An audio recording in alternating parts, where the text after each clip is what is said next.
Hello my dear friends, welcome to legal galaxy and myself मोम Mishra. Friends, आज हम Uttarakhand police act को discuss करेंगे। इसके जो स्पेशल सीरीज हम स्टार्ट किए थे उसको हम कंटिन्यू करेंगे और आज हमारा जो है लेक्चर 5 हो। इस लेक्चर में या इस सीरीज में हम आपके साथ चैप्टर 5 और चैप्टर 6 दोनों एक साथ डिस्कस करेंगे। इसके बाद वाला जो चैप्टर है वो हम अपने नेक्स्ट क्लास में डिस्कस करेंगे। इसमें हम जो स्पेशल चैप्टर 5 की बात करेंगे स्पेशली, वह बहुत ही ज़्यादा इम्पॉर्टेंट चैप्टर है क्योंकि यह पूरा जिस्ट है पूरे इस एक्ट का। इसमें हमने आप लोगों को जब इंट्रोडक्शन वाला पोर्शन डिस्कस किया था उसी समय हमने आप लोगों को बताया था कि इसमें पुलिस बल के जो फंक्शन है, उनके जो ड्यूटीज़ हैं और उनके जो रोल हैं, इससे रिलेटेड बहुत सारे क्वेश्चंस जो है वो एमसीक्यू में बनते हैं और एपीयू के एग्ज़ाम में यह बहुत ही इम्पॉर्टेंट पोर्शन होता है जो एमसीक्यू के रूप में पूछा जाता है। इसलिए हम चैप्टर 5 को बहुत अच्छे से और एक एक उसके सेक्शन के एक एक क्लॉज को, एक एक प्रोविज़न को बहुत ध्यान से पढ़ने और समझने की कोशिश करेंगे। ठीक है, तो आइए हम इसको डिस्कस करते हैं। इसमें देखिए जो चैप्टर 5 में सेक्शन है 39, उस सेक्शन 39 जो वो स्पेशलिस्ट का जो बेयर या मार्जिनल जो नोट्स है वही ये कहता है कि पुलिस की भूमिका, कृत्य तथा कर्तव्य। इसमें देखिए समय के हिसाब से एक उनका जो भी कर्तव्य है या जो उनकी भूमिकाएं हैं या जो उनका रोल है ये तो स्पेसिफिक इसमें दिया हुआ है, लेकिन इसके अतिरिक्त जो स्टेट गवर्नमेंट है वो टाइम टू टाइम अपनी नियम बना करके, अपनी नियमावली में चेंज ला करके इनके कार्यों को और या इनके फंक्शंस को वो बढ़ा भी सकती है और घटा भी सकती है। ठीक है, तो सबसे पहले जब हम सेक्शन 39 के क्लॉज 1 को पढ़ेंगे तो उसमें यही बात क्लियर मेंशन की गई है। आइए अब इसमें और सारे जो इनके फंक्शन रिटेन है उनको ध्यान से देखते हैं। इसमें क्लॉज ए की अगर बात करें, आप क्लॉज 1 के सब क्लॉज ए की बात करें, उसमें लिखा हुआ है कि यह जो है निष्पक्षता पूर्वक लॉ को इन्फोर्स करने के लिए यह कार्य करेंगे और साथ ही साथ जो है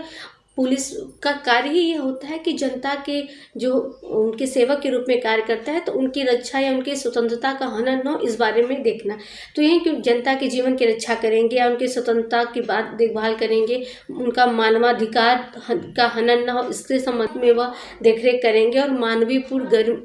गरिमापूर्ण जो जीवन है उससे रिलेटेड जो भी संरक्षण है, जो वो कार्य कर सकते हैं, जो उचित है, वह सारे कार्य करने के लिए उनके ऊपर दायित्व अधिरोपित किया गया है। साथ ही कि कानून व्यवस्था को बनाए रखने में यह अपने उच्चतर अधिकारियों की सहायता भी करेंगे। साथ ही आंतरिक सुरक्षा अगर किसी तरह से डिस्टर्ब होने के चांस है तो वहाँ पे इनका यह दायित्व होता है कि वो आंतरिक सुरक्षा के लिए भी कार्य करें या किसी प्रकार की आतंकवादी गतिविधियाँ अगर होने वाली हैं तो उसके लिए यह भी अपने बचाव कार्य करेंगे। साथ ही अगर युद्धमान गतिविधि आ गई है या आंतरिक सुरक्षा किसी प्रकार से प्रभावित हो रही है तो उसके नियंत्रण के लिए भी यह कार्य करेंगे। परिस्थितियों के अनुसार इन्हें जो भी उचित लगेगा वह सारे कार्य करेंगे।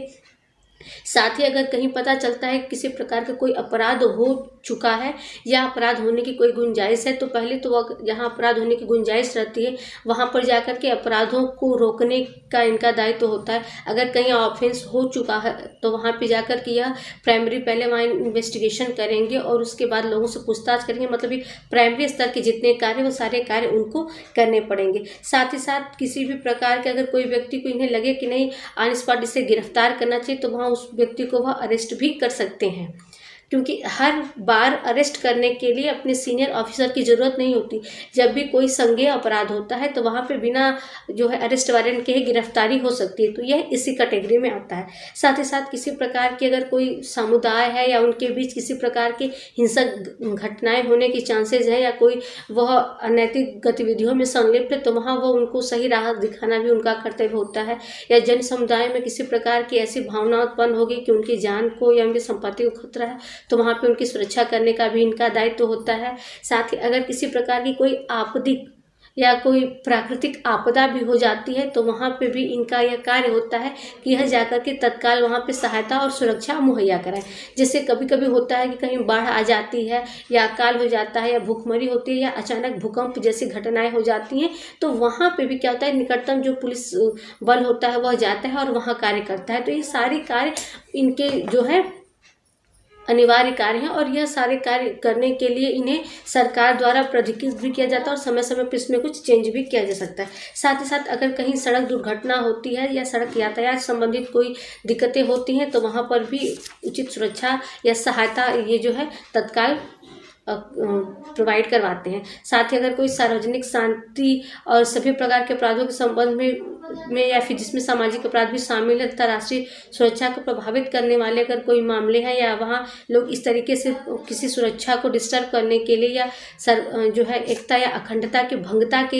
हिसाब से किसी प्रकार के लोग एकत्र होते हैं तो वहाँ भी उनके उस गठन को तितर बितर करने का भी इनका दायित्व सौंपा गया है। ठीक, साथ ही अगर इसमें हम थोड़ा सा और इसको इलेबोरेट करके देखें तो इसमें लास्ट जो इस सेक्शन 39 का क्लॉज 2 है उसमें यह कहता है कि अगर पुलिस अधिकारी ड्यूटी पर तैनाती पुलिस अधिकारी को हैसियत से या समस्त अदालवित का मतलब होता है लावारिस, अगर कोई लावारिस प्रॉपर्टी उन्हें कहीं सड़क पर दिखाई देती है, मूवेबल प्रॉपर्टी की बात की गई है, इमूवेबल प्रॉपर्टी की नहीं, तो वहाँ पे उस प्रॉपर्टी को लेने अपने अभिरक्षा में रखने का भी इनका दायित्व होता है।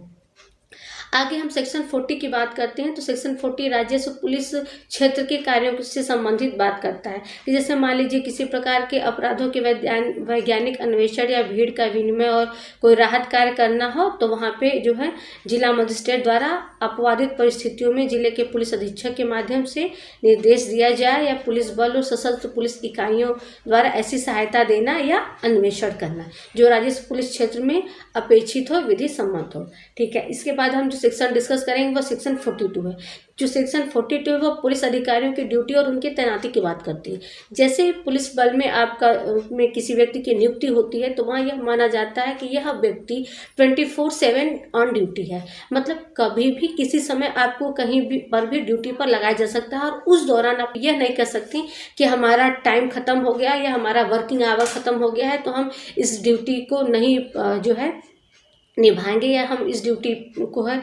इस ड्यूटी पर कार्य नहीं करेंगे। लेकिन इसमें साथ ही एक चीज़ है कि ड्यूटी जो है वह आपकी कहीं भी लगाई जा सकती है, पूरे स्टेट के अंदर किसी भी क्षेत्र में आपकी ड्यूटी लगाई जा सकती है या आवश्यकता पड़ने पर स्टेट के बाहर भी एज ए पुलिस अधिकारी आप को तैनात होना पड़ेगा। यहाँ पे देखिए एमसीक्यू में जो क्वेश्चन फंसेगा वो यही होगा कि ऐसे समय में जो तैनाती होती है वह उसी राज्य में पूरे राज्य के किसी भाग में हो सकती है या राज्य के बाहर। ठीक, तो यहाँ ये चीज़ें ध्यान रखिएगा कि राज्य में भी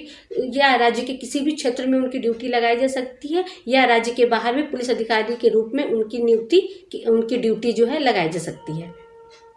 आगे जो सेक्शन हम डिस्कस करेंगे वह है कि पुलिस अधिकारी का किसी अन्य नियोजन में प्रवृत्त न होना। देखिए पुलिस अधिकारी की ये ड्यूटी के अगर वह जिस रेंज में है या फिर जिस बल में वह कार्य करता है वह उसी में कार्य करेगा, किसी अन्य कार्यों में वह प्रवृत्त नहीं होगा। लेकिन अगर जो बहुत आवश्यक हो जाता है तो किसी भी तरीके के और भी तैनाती, मान लीजिए किसी की सुरक्षा व्यवस्था या किसी राजनेता के पर्सनल सिक्योरिटी का प्रश्न होता है तो वहाँ पे इनकी तैनाती की जाती है, लेकिन यह रेयर केसेस में होता है, सामान्य नहीं होता है। साथ ही सेक्शन 46 जो बात करता है वह पुलिस अधिकारियों द्वारा ऐसी अदालवित या लावारिस संपत्ति की बात करता है जिसको हमने 39 के क्लॉज 2 में बताया था, उसी को यहाँ थोड़ा सा डिटेल में रखा गया है कि अगर कोई भी चीज़ जो है वह लावारिस पड़ी मिलती है किसी पुलिस अधिकारी को या पुलिस अधीक्षक को या पुलिस बल के किसी सदस्य को तो उनकी यह ड्यूटी बनती है कि तत्काल उस सामग्री को यह अपने कंट्रोल में रखें या अपने पर्यवेक्षण में रखें। और साथ ही जो थाने पे डायरी होती है वहाँ एक सूची होती है जिसमें यह इसको जो है नाम दर्ज करते हैं कि अमुक संपत्ति थी या अमुक सामग्री जो लावारिस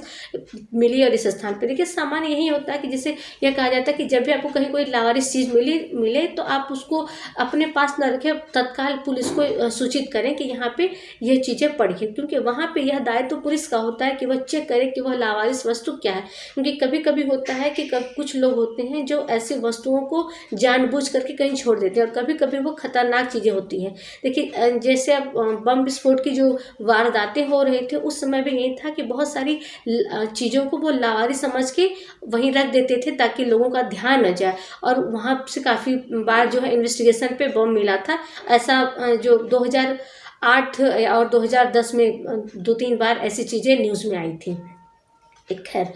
हम आगे देखते हैं। तो नेक्स्ट है कि पुलिस अधिकारियों द्वारा तैनाती दैनिकी रखा जाना। जब भी कोई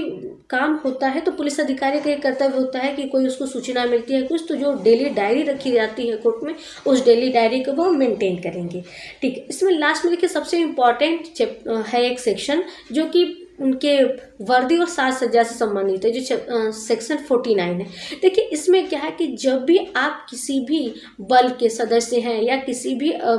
स्तर पे आपकी नियुक्ति पुलिस बल में होती है तो वहाँ आपको एक निर्धारित ड्रेस दिया जाता है। ठीक है, देखिए कलर होता है एक ही, खाकी कलर की वर्दी दी जाती है, लेकिन उसमें उनके कुछ बैच जो होते हैं वो डिफरेंट होते हैं। आप सुने होंगे आप लोग कभी single star, double star, triple star की बात, ये यही सबकी जो है उनकी कैटेगरी को डिवाइड करती है। साथ ही साथ जो पुलिस बल होते हैं उनके बेल्ट भी डिफरेंट रहते हैं। ठीक, तो आपको भी ध्यान दीजिएगा। तो होता है कुछ लोगों के बेल्ट जो होते हैं वो सिंपल जैसे लगते हैं कि खाकी कलर के तार के बने होते हैं या उसके कपड़े की बुनाई जैसे बने होते हैं, और कहीं कहीं वो बेल्ट होता है वो लेदर का बना रहता है और उसमें उस बेल्ट पे लगे हुए कुछ चिन्ह होते हैं जो डिफरेंट होते हैं। ये सारी उनकी डिफरेंट कैटेगरी को ही बताता है। तो इसलिए उसका जो निर्धारित वेशभूषा है वह रखा जाता है ताकि यह पता चले कि यह जो है किस लेवल के या किस स्तर के पुलिस बल के कर्मचारी हैं या अधीक्षक हैं या सदस्य हैं। ठीक, लेकिन इन्हें कुछ जगहों पर प्रॉपर यूनिफॉर्म में जाना होता है, लेकिन जो उच्च स्तर के अधिकारी होते हैं उनके लिए यूनिफॉर्म बहुत मैंडेटरी नहीं होता है, लेकिन कभी कभी इन्हें प्रॉपर यूनिफॉर्म में आना ही होता है। ठीक, आगे हम बात करेंगे चैप्टर 6 की। जो चैप्टर 6 है वो पुलिस व्यवस्था के लिए विशेष प्रावधान की बात करते हैं। क्योंकि अगर आप इस चैप्टर के सारे सेक्शन को ध्यान से पढ़ेंगे तो आपको लगेगा कि चैप्टर 5 जो है उसी के कुछ पार्ट को चैप्टर 6 में रखा गया, क्योंकि इसमें भी अगर ध्यान से आप पढ़ें तो कहीं ना कहीं उनके रोल या उनके फंक्शंस के बारे में बात कही गई है। जिसकी विशेष अपराध अन्वेषण इकाई, जहाँ किसी प्रकार का कोई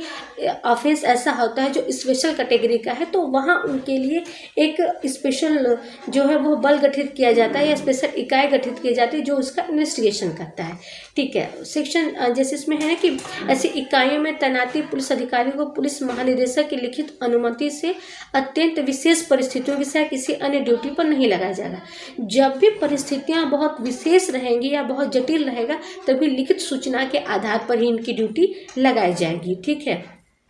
साथ ही देखिए सेक्शन जो 51 है वही कहता है कि सार्वजनिक स्थलों के आरक्षण और अवरोध निर्माण करने की शक्ति तथा सार्वजनिक स्थलों पर संगीत तथा ध्वनि संयंत्रों के प्रयोग को भी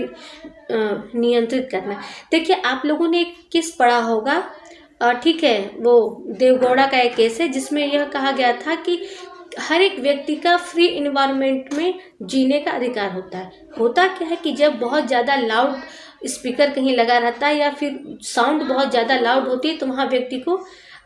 असहज होता है जीने में। कुछ लोग होते हैं जिन्हें जो है उससे सुनने की क्षमताएं भी कम होती है, उन्हें विभिन्न प्रकार के रोगों से वह रोगग्रस्त होते हैं। तो यहाँ पे यह ड्यूटी जो है पुलिस बल की बनती है, पुलिस अधीक्षक की बनती है कि वह वहाँ पर जाए और इन सारे चीज़ों को नियंत्रित करे, और इस बारे में डिटेल जो प्रोविज़न है वह सेक्शन 51 में कहा गया है। ठीक है, साथ ही सेक्शन 52 की बात करें तो उसमें वही कहा है कि विधि और व्यवस्था को बनाए रखना। देखिए जब भी कभी कोई भी ऐसी कंडीशन आती है जहाँ लॉ और ऑर्डर को मेंटेन करने की बात होती है तो वहाँ पे पहला दायित्व जो होता है वो पुलिस अधीक्षक का होता है या पुलिस बल का होता है, या जो उस एरिया में तैनात कोई कांस्टेबल होता है तो उसका होता है। क्योंकि यह माना जाता है कि आपको इसी कार्य के लिए नियुक्त किया गया है, तो इस सारी चीज़ों को मेंटेन करने की जो प्राइमरी ड्यूटी है वह आपकी बनती है। साथ ही देखिए इसमें हमने बताया था कि यातायात के विनियमन की भी बात किया गया है और साक्षी के संरक्षण की भी बात कही गई है। ठीक, तो इसमें सेक्शन जो चैप्टर 6 है इसमें एक इम्पॉर्टेंट चीज़ें जो है वो ग्रामीण क्षेत्रों में रक्षकों की भर्ती संबंधित है। ठीक है, इसमें क्या है कि इसमें यह कहा गया है कि ग्राम क्षेत्र में ग्राम समूह में रहने वाले जो 30 से 60 वर्ष के व्यक्ति हैं वह इसमें नियुक्ति के पात्र होंगे। देखिए इसमें उन लोगों को रखा जाता है जो या तो सेना के रिटायर्ड व्यक्ति होते हैं या किसी खेल में कोई वरिष्ठ स्तर के खिलाड़ी होते हैं या कोई ऐसा व्यक्ति होता है जो होमगार्ड या स्वयंसेवक के रूप में स्वतः नियुक्त होना चाहता है। तो ऐसे सारे सारे व्यक्तियों को ग्रामीण क्षेत्रों में रक्षकों की भर्ती के लिए नियुक्त किया जाता है। देखिए, इनकी जो ड्यूटी होती है वो यह होती है कि जब भी गांव में किसी भी ऐसे अपराध हो जो संज्ञेय प्रकृति के हो, तो वह इनकी सूचना तत्काल पुलिस थाने में देते हैं। जिससे क्या होता है, और इसके साथ ही अगर इन्हें कहीं भी ऐसे अपराध होने की संभावना भी होती है तो भी वह इसकी सूचना पुलिस थाने में देते हैं। जिससे ये होता है कि ऐसे वारदातें होने से रोका जाए, और अगर कहीं ऐसी वारदातें हो जाती हैं तो जल्द से जल्द उनका निस्तारण करने की भी कोशिश की जाती है। ठीक है, तो इसलिए ग्रामीण क्षेत्रों में रक्षकों की भर्ती की जाती है। इसके अलावा देखिए, हमारे पास जो इसमें चैप्टर 5 और चैप्टर 5 और चैप्टर 6 था, इससे संबंधित जो भी सारे इंपॉर्टेंट सेक्शन थे वो हमने डिस्कस कर लिए। अब बात आती है चैप्टर 7, 8, 9, 10 और 11 की। इससे भी हम एक वीडियो में ही 10 से 15 मिनट का वो भी होगा, जिसमें हम इसको पूरा कंप्लीट कर देंगे। और इसके साथ 2 और वीडियो आप लोगों को मिलेगी MCQ की, जिसमें हम उत्तराखंड के जो उत्तराखंड AP में जो प्रीवियस ईयर के क्वेश्चन पेपर आए हैं, इससे रिलेटेड या क्वेश्चन आए हैं, और जो भी इम्पोर्टेंट MCQ बनेंगे उससे रिलेटेड कुल जो है 50 क्वेश्चन आपके साथ डिस्कस किए जाएंगे। उसको 2 या 3 पार्ट में हम डिवाइड करके फिर आपके साथ डिस्कस करेंगे। ठीक है, तो आज के लिए इतना ही पर्याप्त, और आप इसे लाइक और सब्सक्राइब करना मत भूलिएगा, और ज़्यादा से ज़्यादा दोस्तों के साथ इसे शेयर जरूर कीजिए। Okay, thanks to all and bye bye, take care.